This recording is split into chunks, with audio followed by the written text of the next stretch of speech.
2022 is only about a week old at this point, but we received some incredible news, and it's definitely going to be one of the biggest albums of the year. If Kendrick doesn't drop, it is going to be the biggest album of the year, and that is The Weeknd's Dawn FM. We have received news that it's going to be dropping this Friday, and sequentially throughout the past couple of days, we have received a teaser trailer, and we also have received the album cover just this morning.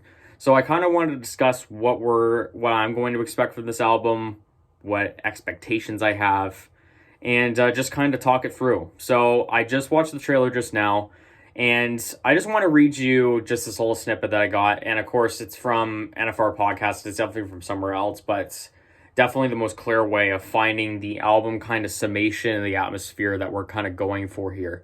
So picture the album being like the listener is dead and they're stuck in this purgatory state, like being stuck in traffic waiting to reach the light at the end of the tunnel.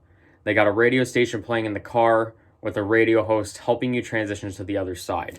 And in this album trailer, I believe the Weeknd's character does die, and going into kind of like this cult-like state where he's kind of being dragged onto, it looks like some kind of mechanical device. I don't know if you've seen The Incredibles before, where it's like the balls are holding his arms.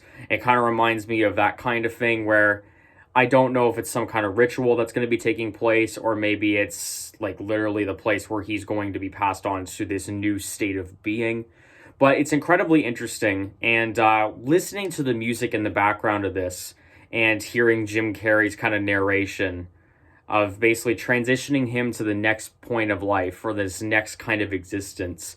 The music, while I'm not going to say it's overtly positive or overtly upbeat, it has this kind of somber feeling of calm, or a somber feeling of kind of this hope or resolution. And when I'm thinking about the After Hours album, there was a lot of toxicity, there was a lot of kind of pain, there's a lot of struggle, there's a lot of hurt in that album. And I feel like with this kind of next step into the stage, I don't know if this is the same character, I don't know if it's a completely different character, but I feel like the characters are connected, where this character in Dawn FM is kind of accepting the ways of his toxic life and how it has affected him in these terrible ways, and is kind of accepting maybe to slow things down and to accept life as it is. I think this is more going to be possibly more of a mature kind of reflection on the Weeknd's kind of lifestyle. We have seen across multiple albums that we have reflected on this, and while it has been like fast and it's been toxic and has been in the typical kind of style of the Weeknd, I believe with After Hours we got to see a little bit more of that and the actual consequences, because we did see in the previous albums where kind of this fast lifestyle of drugs and sex and all this kind of stuff, it was glorified, and it did make for some incredible music. But I believe in After Hours, and I believe it's going to be continuation on to Dawn FM, that we're going to see more of a mature kind of approach to this kind of the stuff that we've been talking about for so many years. And the feature list on this album is very interesting. So of course we have One Oh Tricks Point Never, who worked on After Hours, and he was also the composer. I believe it was Good Time and Uncut Gems. Incredible movies, incredible soundtracks all throughout. We also have Quincy Jones on the album. We also have Lil Wayne. I believe he's probably going to contribute one of the features on the album. We also have Tyler, the Creator. And of course, the most interesting one is Jim Carrey, which everyone is really questioning at this point. But when you really think about it, Jim Carrey, I remember when it was the mid to late 90s where he was really popping off of like The Mask and The Truman Show and all these other kind of movies. He was such a sought after actor, and he was an incredible comedic person, and he was in movie after movie after movie. And I remember kind of the stage where I heard nothing from him is because he kind of stepped away from the spotlight.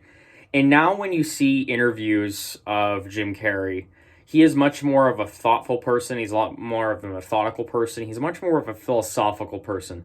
And I think that's going to coincide well with this concept, possible atmosphere of the album, where transitioning into this new state of being, of maybe the state of peace, where Jim Carrey can possibly relate to that, because he lived a very fast life, of acting, and I believe it was burnout that probably caused it. But now he's at this state of acceptance, and having him narrate through this is going to be very interesting. Not to mention Jim Carrey's voice is, I think, very good for the radio DJ role that I believe he's going to fall to. And it's just going to be incredibly interesting. And I expect a more ominous and more somber tone. I expect Jim Carrey to just walk us through the different stages of the album. I believe there may be a couple stages that we work through. And when it comes to the aging part, where he's really old, I wonder, in this kind of atmosphere or universe that The Weeknd is setting up, like, this purgatory state is a very long and drawn out process. And maybe throughout this album, we're going to see him age progressively throughout the album to the point where he is at that state. And, or it could be like he has lived through his life.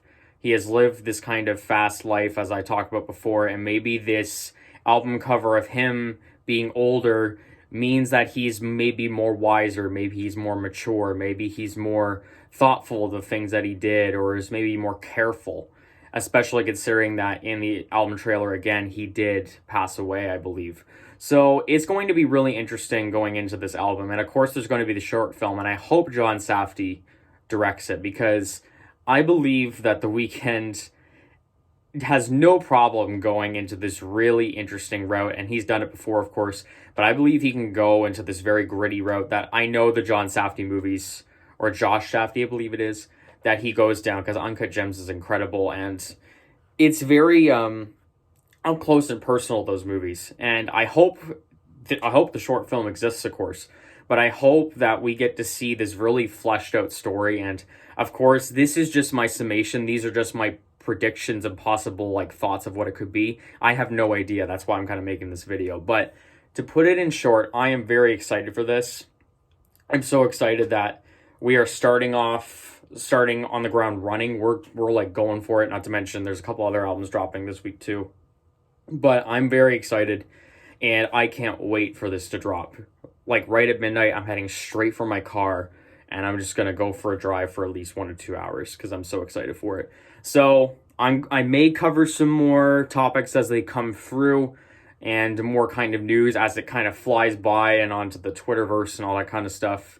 But keep posted. I'm going to try to keep posted, and I hope you all enjoyed this little tidbit or a little bit of my thoughts on what's going to be happening with the Dawn FM. Peace out, and I hope you have a good day.